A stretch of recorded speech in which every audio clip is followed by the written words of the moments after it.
couche de forme recouvre l'ensemble des remblais et le fond des déblais. C'est un ouvrage clé dont le niveau de qualité et de performance est très élevé. Il doit assurer la résistance de la chaussée et la régularité du nivellement. C'est la dernière étape avant l'intervention des entreprises routières qui réalisent les couches d'enrobés. La couche de forme doit permettre d'assurer la protection du remblai contre les intempéries, d'assurer la circulation d'engins routiers sur le chantier en améliorant la portance, de satisfaire les exigences de nivellement, d'assurer le rôle d'enclume pour compacter les couches de chaussée. Voici un remblai. Sa partie supérieure est appelée arase, AR. La couche de forme est posée sur la rase. Sa partie supérieure s'appelle plateforme, PF. La chaussée est mise en œuvre sur la plateforme et comprend en général 3 couches, fondation, base et roulement. Le GTR classe les performances des arases en 4 classes correspondant à des valeurs minimum de portance. AR1 pour une portance de 20 MPa minimum, AR2 pour 50 MPa, AR3 pour 120 MPa et AR4 pour 200 MPa. Pour les performances des plateformes, 4 classes correspondant à des valeurs minimum de portance. PF1 pour 20 MPa, PF2 pour 50 MPa, PF3 pour 120 MPa et PF4 pour 200 MPa. Les classes d'arase et de plateforme sont précisées dans le marché. Elles vont conditionner les performances de la couche de forme. La couche de forme doit supporter les efforts imposés par le trafic routier et les répartir sur la surface de la rase. Si la dernière couche du remblai, symbolisée ici par un matelas, est faible, la couche de forme, symbolisée ici par une planche, se déforme jusqu'à la rupture. Si cette déformation n'est pas corrigée, des fissures remontent depuis la couche de forme et entraînent la destruction de la chaussée.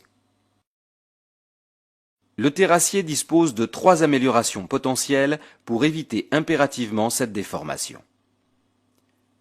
Il peut améliorer la portance de son arase par un traitement approprié, chaud, substitution du matériau, etc. Cette opération consiste en général à créer une PST, partie supérieure des terrassements. Il peut augmenter l'épaisseur de la couche de forme. Il peut améliorer la résistance de la couche de forme en y incorporant un liant hydraulique, par exemple du ciment.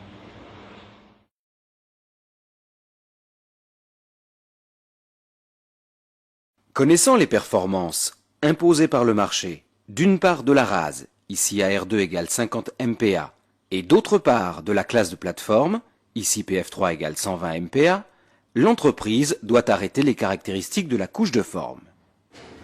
En fonction du matériau disponible, ici du A1 et du A2, l'entreprise s'appuie sur le GTR pour connaître ses conditions de mise en œuvre et les liants éventuels à y incorporer.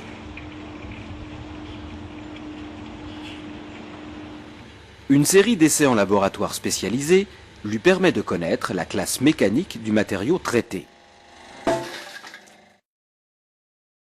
Elle se définit par sa résistance à la compression et sa résistance à la traction. Ces informations permettent de connaître l'épaisseur à donner à la couche de forme. Ici, pour une classe mécanique 4, une arase AR2 et une plateforme PF3,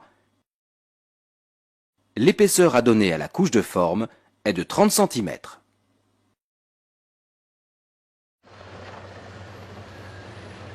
Il existe 2 familles de couches de forme.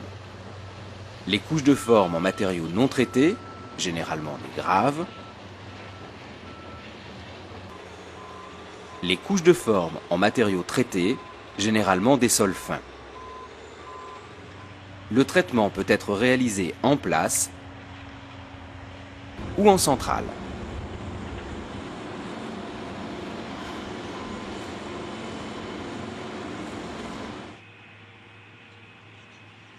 Quel que soit le type de couche de forme, l'un des critères essentiels est la maîtrise de l'épaisseur.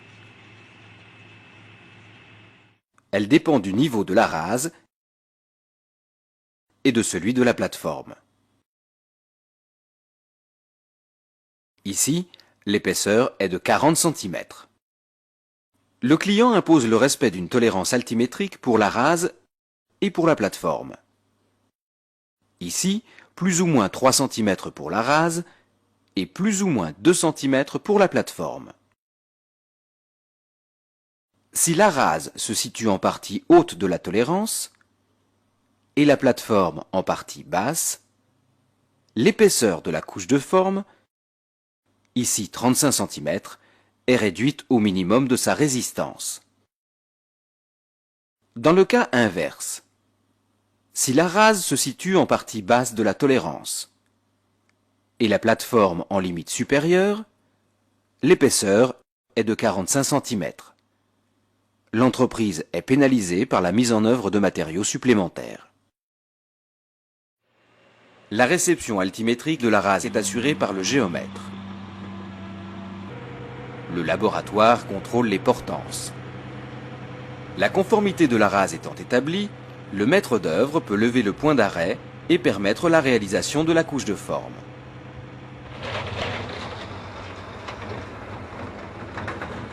Les prescriptions de mise en œuvre des couches de forme sont comparables à celles appliquées au remblai.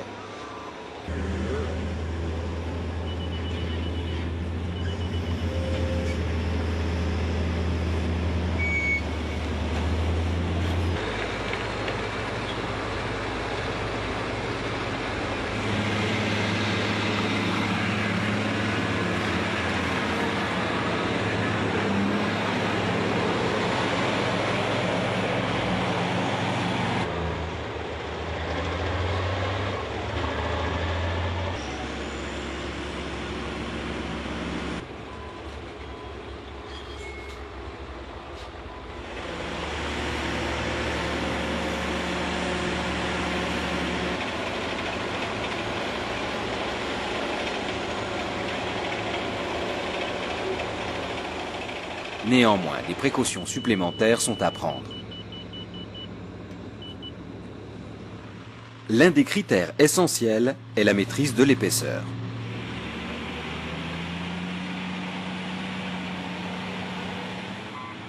Voici le niveau du matériau foisonné après régalage.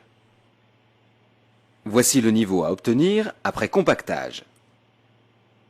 Le terrassier doit tenir compte du contre-foisonnement dû à l'opération de compactage.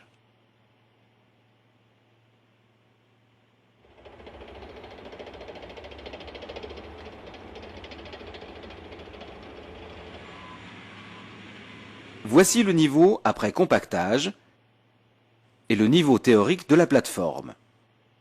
Le terrassier prévoit une surépaisseur qui permet le réglage à la raboteuse pour atteindre la cote définitive.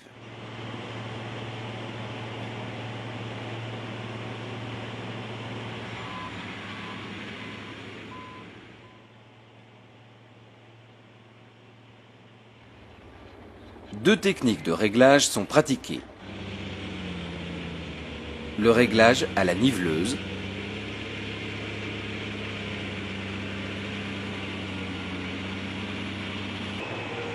le réglage à la raboteuse, plus précis et garantissant de meilleurs rendements. Une raboteuse comprend un tambour, équipé de dents au carbure de tungstène, qui mord dans la surépaisseur compactée.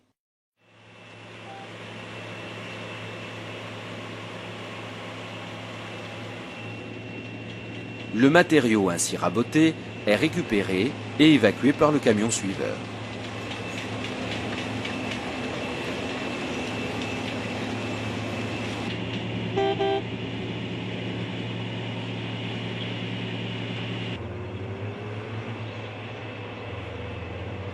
Le tambour est asservi à un système de vérin hydraulique pour maîtriser la hauteur de coupe.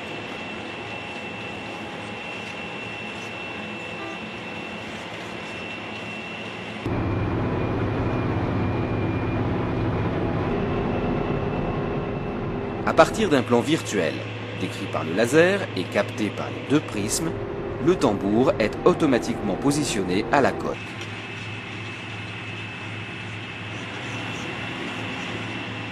D'autres techniques sont possibles, telles que le fil, le GPS ou le théodomite automatique APS.